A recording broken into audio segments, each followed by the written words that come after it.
Next है miscellaneous. इसके अंदर कुछ सर्विसेज है जिनके ऊपर जीएसटी एग्जेम्प्ट है, ये किसी सेक्टर में नहीं बैठ रहे थे तो मिसलेनियस में डाल दिया। पॉइंट नंबर 1 एक ऐसी सर्विस है जो मैंने ग्रीन हाईलाइट किया, इंपॉर्टेंट है क्योंकि ये हाउसिंग सोसाइटी वाले पॉइंट से रिलेटेड है, इसके ऊपर क्वेश्चन बन जाते हैं। पॉइंट नंबर 1 में बोला कोई अनइनकॉर्पोरेटेड बॉडी या फिर कोई नॉन प्रॉफिट एंटिटी किसी भी अपने ही मेंबर को जब सर्विस देगी, उस मेंबर से शेयर ऑफ कंट्रीब्यूशन या जो भी पैसा लेंगे रीइंबर्समेंट चार्जेस, उस रीइंबर्समेंट चार्जेस पे जीएसटी नहीं लगेगा। But there are 3 cases. अब आपको मैं तीनों केसेस बताता हूं उस पॉइंट 1 के अंदर ही, छोटे छोटे सब पॉइंट है 1 2 3। पॉइंट 1 में बोला कि अनइनकॉर्पोरेटेड बॉडी या फिर नॉन प्रॉफिट एंटिटी एक ट्रेड यूनियन है, वो ट्रेड यूनियन है और अपने ट्रेड यूनियन के जो मेंबर्स है उनको सर्विस देती है और मेंबर से जो भी कंसिडरेशन लेती है वो सारी कंसिडर जो शेयर ऑफ कंट्रीब्यूशन लेते हैं उसके ऊपर जीएसटी नहीं लगेगा। अब ये कंसिडरेशन, ये जो भी शेयर ऑफ कंट्रीब्यूशन लेते हैं ये कितना भी हो, 1000 2000 10,000 1 लाख 10 लाख, कोई फर्क नहीं पड़ता, मॉनिटरी लिमिट उसके लिए नहीं बताई है।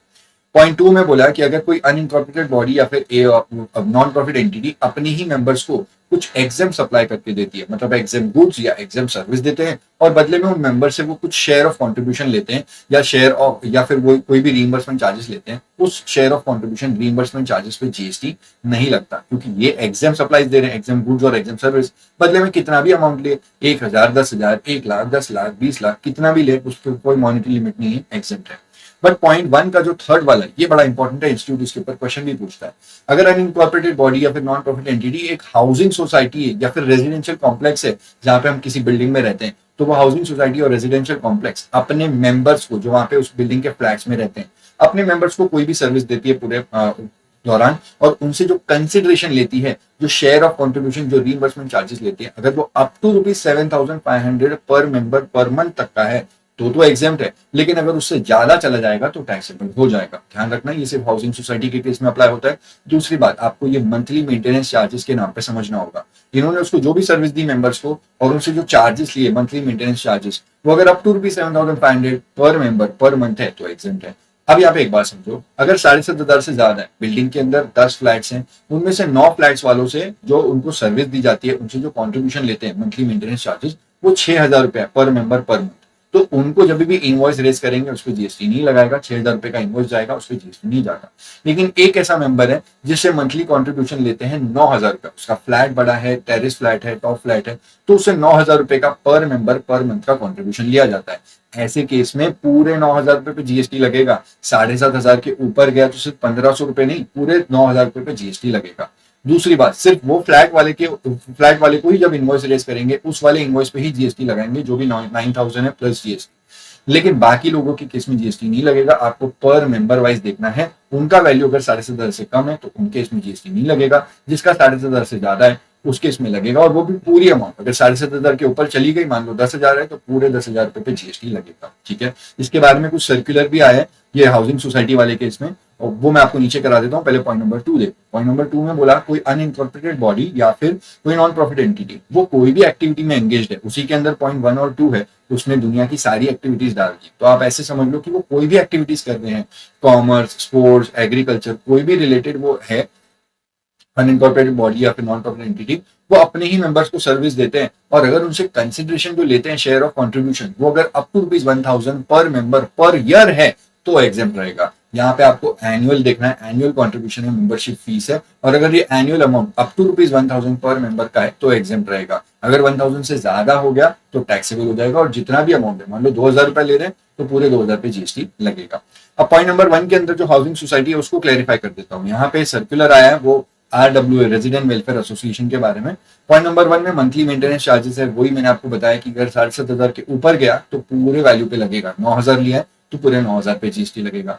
पॉइंट नंबर 2 है आईटीसी के बारे में। क्या इनको आईटीसी मिलेगा? Answer is yes. अगर किसी मेंबर के लिए ये लोग सर्विस देते हैं और उससे 7,500 से ज्यादा का कंट्रीब्यूशन लेते हैं तो वहां पे हाउसिंग सोसाइटी की टैक्स लायबिलिटी आ जाएगी। उस टैक्स लायबिलिटी को पे करने के लिए इनको अगर आईटीसी चाहिए तो वो आईटीसी यूज कर सकते हैं। जो भी इनपुट, जो भी कैपिटल गुड, जो भी इनपुट सर्विस लेंगे उसके ऊपर जो भी इनपुट टैक्स होगा उसका वो आईटीसी ले सकते हैं और यूटिलाइज भी कर सकते हैं। पॉइंट नंबर 3 की बात करते हैं रजिस्ट्रेशन की। इनको बोला गया कि जब तक आपकी थ्रेशोल्ड लिमिट टच नहीं होती तब तक आप चाहो तो रजिस्ट्रेशन मत लो।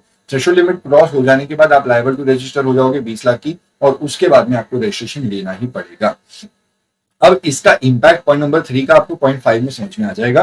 पॉइंट 5 में इन्होंने बोला कि अगर इनका थ्रेशोल्ड लिमिट के नीचे ही है टर्नओवर, तो ये लायबल टू रजिस्टर नहीं होते, और इन्होंने रजिस्ट्रेशन लिया भी नहीं। ऐसे केस में ये किसी मेंबर से 7,500 ले या उससे ज्यादा ले, दोनों ही केस में टैक्स लायबिलिटी नहीं आएगी, क्योंकि जो हाउसिंग सोसाइटी है वो खुद ही जीएसटी में रजिस्टर्ड नहीं है, ना लायबल टू रजिस्टर्ड है।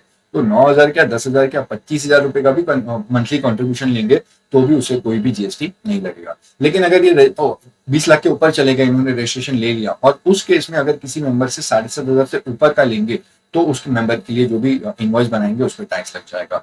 पॉइंट 4 की अगर बात करें, ये बड़ा इंपॉर्टेंट पॉइंट है। अगर कोई एक पर्सन ने एक सोसाइटी के अंदर 2 या उससे ज्यादा फ्लैट्स लिए हुए, एक फ्लैट नहीं उसके 2, 3, 4, 5 फ्लैट्स लिए और उसने बड़ा सा घर बना लिया, अब ऐसे पर्सन के लिए आप 7,500 की लिमिट कैसे देखोगे? आपको पर फ्लैट देखना है। मान लो उसने 5 फ्लैट्स लिए हुए, तो हर एक फ्लैट के लिए आपको देखना होगा कि क्या उस फ्लैट का 7,500 से ज्यादा तो नहीं है, क्या दूसरे वाले फ्लैट का 7,500 से ज्यादा तो नहीं है। तो आपको हर एक फ्लैट का अलग अलग देखना पड़ेगा। ऐसे नहीं कि मान लो मिस्टर अनिल कुमार है, उन्होंने अगर 3-5 घर ले लिए तो मिस्टर अनिल कुमार को 7,500 का मिलेगा। नहीं नहीं नहीं, उनके हर एक फ्लैट के लिए 7,500, 7,500, 7,500, 7,500 ऐसे देखना पड़ेगा। आपको उस इंसान के नाम का 7,500 नहीं देखना, आपको अलग अलग फ्लैट के लिए देखना। ठीक है, ये पूरी बातें मैंने आपको बता दी, ये खत्म हो गया यहाँ पे। अब पॉइंट नंबर 3 की बात करते हैं, ये एडवोकेट्स के लिए है। पॉइंट 3 के अंदर आपको 4 पॉइंट दिख रहे हैं, 1, 2, 3, 4, ये सारे सप्लायर्स हैं। आर्बिट्रल ट्रिब्यूनल या फिर individual advocates, form of advocates या फिर सीनियर एडवोकेट्स, ये जब लीगल सर्विस देते हैं, और रेसिपेंट्स उसके नीचे लिखे हैं मैंने 1, 2, 3, तो अगर इन्होंने लीगल सर्विस दी और रेसिपेंट ये 3 है तो उसके लिए एग्जेम्पशन है। ये एडवोकेट उससे कोई भी अमाउंट चार्ज करे, कोई भी सर्विस दे और बदले में कोई भी अमाउंट ले, कोई भी जीएसटी नहीं लगेगा। पहला जो पर्सन रेसिपेंट है वो है government, CG, SD, UT, LN या फिर गवर्नमेंट अथॉरिटी या फिर गवर्नमेंट एंटिटी। इन्होंने इनको सर्विस दी है, बदले में जो भी कंसिडरेशन ले जीएसटी नहीं लगेगा। पॉइंट 2, अगर किसी ऐसे पर्सन को सर्विस दी जो कि बिजनेस एंटिटी नहीं है, any person other than business entity, तो ये एडवोकेट्स जो भी इनवॉइस लगाएंगे उस पर जीएसटी नहीं लगाएंगे, जितना भी कंसिडरेशन ले उस पर जीएसटी नहीं होगा। पॉइंट 3 की बात करें तो बिजनेस एंटिटी भी होगी तो भी एग्जाम्पशन है, ये बड़ा मस्त पॉइंट है। Advocates, form of advocate, senior advocates या फिर आर्बिट्रल ट्रिब्यूनल बिजनेस एंटिटी को सर्विस देंगे तो भी एग्जाम्प्ट है, जीएसटी उसमें नहीं लगेगा। लेकिन खास ध्यान रखना, बिजनेस एंटिटी ऐसी जिसका प्रीसीडिंग फाइनेंशियल ईयर का टर्नओवर, एग्रीगेट टर्नओवर रजिस्ट्रेशन कराने की थ्रेशोल्ड लिमिट से कम था, तो अगर पहले वाले फाइनेंशियल ईयर का थ्रेशोल्ड लिमिट से कम था एग्रीगेट टर्नओवर, तो इस फाइनेंशियल ईयर में कितना भी उनका टर्नओवर हो जाए तो उससे फर्क नहीं पड़ता। इस फाइनेंशियल ईयर में वो बिजनेस एंटिटी को ये एडवोकेट्स लीगल सर्विस कोई भी देंगे, कितने की भी देंगे, उस पर जीएसटी नहीं लगेगा, एग्जेम्प्ट। ये इंपॉर्टेंट है, ठीक है। इसके ऊपर बहुत अच्छे से क्वेश्चन बनाती है एमसीक्यू, केस बेस्ड एमसीक्यू भी बनाते हैं। पॉइंट 4 और 5 ये एक्चुअली ठीक है, ये आप इसको आप ब्लू भी कर दोगे तो भी चलेगा, मैंने रेड किया ऑरेंज किया, पर इसको ब्लू भी कर दोगे तो भी चलेगा। पॉइंट 4 के अंदर लीगल सर्विसेज है। अगर आपस में एक दूसरे को देते हैं, एक एडवोकेट दूसरे एडवोकेट को, सीनियर एडवोकेट को छोड़ दो, उसके अलावा इंडिविजुअल एडवोकेट या फॉर्म ऑफ एडवोकेट्स आपस में एक दूसरे को लीगल सर्विस देते हैं, तो जो भी कमीशन, जो भी चार्जेस लेंगे एक दूसरे से, उसमें जीएसटी नहीं लगेगा। पॉइंट 5 की बात करें तो इंक्यूबेटी जो भी सर्विस देता है उसकी सारी सर्विस पे जीएसटी एग्जेम्प्ट रहता है, लेकिन 3 बातों का ध्यान रखना। इंक्यूबेटी की जब तक फाइनेंशियल ईयर में टर्नओवर अप टू 50 लाख रहती है तब तक एग्जेम्पशन है, जैसे ही 50 लाख के ऊपर चला जाएगा उसका टोटल टर्नओवर, तो वो टैक्स लग जाएगा। दूसरा, उसको इस बात का ध्यान देना है कि अगर उसको इस फाइनेंशियल ईयर का बेनिफिट चाहिए, एग्जेम्पशन चाहिए, तो उसको ये भी देखना पड़ेगा कि उसका प्रीसीडिंग फाइनेंशियल ईयर का टर्नओवर भी 50 लाख से ज्यादा का नहीं होना चाहिए। तीसरी बात, उसको ये बेनिफिट लाइफ टाइम के लिए नहीं मिलेगा। इंक्यूबेटी को जिस दिन से उसने एग्रीमेंट में एंटर किया to perform as an incubatee, to ये अपना बिजनेस करना एज एन इंक्यूबेटी, वहां से 3 साल तक ही उसको इस चीज का बेनिफिट मिलेगा, उससे ज्यादा नहीं मिलेगा। पॉइंट नंबर 6, 7 ये सब ब्लू की तरह ही है। पॉइंट नंबर 9 इंपॉर्टेंट है, इसके ऊपर इंस्टीट्यूट क्वेश्चन बनाते हैं। पॉइंट नंबर 6 में है टीबीआई स्टेप या फिर उसके नीचे बायो इंक्यूबेटर्स, ये जो भी सर्विस देते हैं उनकी सर्विस पे जीएसटी नहीं लगता।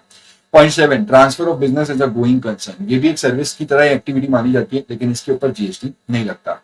पॉइंट 8 है ट्रांसमिशन और डिस्ट्रीब्यूशन ऑफ इलेक्ट्रिसिटी, ये सर्विस एग्जेम्प्ट है। पॉइंट 9 की अगर बात करें तो इसमें 2 सर्विस है। पहली सर्विस, अगर एक पर्सन किसी दूसरे पर्सन को कोई भी सर्विस देता है in respect of a business exhibition which is held outside India, अगर बिजनेस एग्जीबिशन ही बाहर हो रहा है तो उसके रिस्पेक्ट में एक पर्सन ने दूसरे पर्सन को जो सर्विस दी वो एग्जेम्प्ट होगी, उस पर जीएसटी नहीं लगेगा। दूसरा पॉइंट, ये ध्यान रखना, फॉरेन डिप्लोमेटिक मिशन जो इंडिया के अंदर लोकेटेड है, वो फॉरेन डिप्लोमेटिक मिशन जो भी सर्विस देंगे उनकी सर्विस पे जीएसटी नहीं लगता। पॉइंट 10 की अगर बात करें तो यहाँ पे 4 सर्विसेज है। 4th वाली थोड़ी सी नहीं आई है तो उसको मैंने येलो हाईलाइट किया हुआ है। पहले तो 3 सिंपल है। इंडिपेंडेंट जर्नलिस्ट या फिर प्रेस ट्रस्ट ऑफ इंडिया या फिर यूनाइटेड न्यूज एजेंसीज, पत्रकार जो होते हैं वो लोग जब सर्विस देते हैं by way of collecting and providing of news, इनकी सर्विस पे जीएसटी नहीं लगता। उसके बाद में आरटीआई एक्ट, आप आरटीआई एक्ट की तहत इंफॉर्मेशन मंगाते हो वो जब आपको इन्फॉर्मेशन देते हैं, उस इन्फॉर्मेशन की सर्विस पे जीएसटी नहीं लगता। जो भी आप फीस भरते हो उस फीस पे जीएसटी नहीं लगता। पॉइंट 3 की बात करें तो पब्लिक लाइब्रेरीज जब बुक लेंडिंग की सर्विस देते हैं, उनकी बुक लेंडिंग की सर्विस पे जीएसटी एग्जाम किया है। पॉइंट 4 के अंदर जो एग्जामेशन थी वो विड्रॉ कर दी है। FSSAI, food safety and standards authority of India, आप हमेशा वो देखते होंगे हल्दीराम्स का या फिर कोई चिप्स के पैकेट के पीछे, लेज वगैरह के पीछे देखते होंगे FSSAI अप्रूव। तो ये काम FSSAI करती है। फूड बिजनेस ऑपरेटर्स को वो लाइसेंसिंग करती है, उनके फूड की टेस्टिंग और सैम्पलिंग वगैरह करती है, सब कुछ चेक करने के लिए, और वो चेक करने के बाद उनको लाइसेंसिंग देते हैं। अब ये जो ट्रांजेक्शन है ये टैक्सेबल हो गया है। पहले होता था कि FSSAI फूड बिजनेस ऑपरेटर्स को जो भी सर्विस देते हैं उस पर जीएसटी नहीं लगता, तो ये लाइसेंस फी जो भरते थे उस लाइसेंस फी पे जीएसटी नहीं हुआ करता था, लेकिन अब हो गया टैक्सेबल 18 जुलाई 2022 से। ये जो भी हल्दीराम्स, लेज, पेप्सी वगैरह के पीछे आप देखते हो FSSAI लाइसेंस, तो इनको जो भी सर्विस देंगे बदले में जो लाइसेंस फीस देंगे उस पर जीएसटी अब लग जाएगा, टैक्सेबल है 18 जुलाई 2022 से। ठीक है, ये मिसलेनियस हुआ। अब कुछ IGST एक्ट की एग्जेम्पशन है और उसके बाद एग्जेम्पशन चैप्टर खत्म हो जाएगा।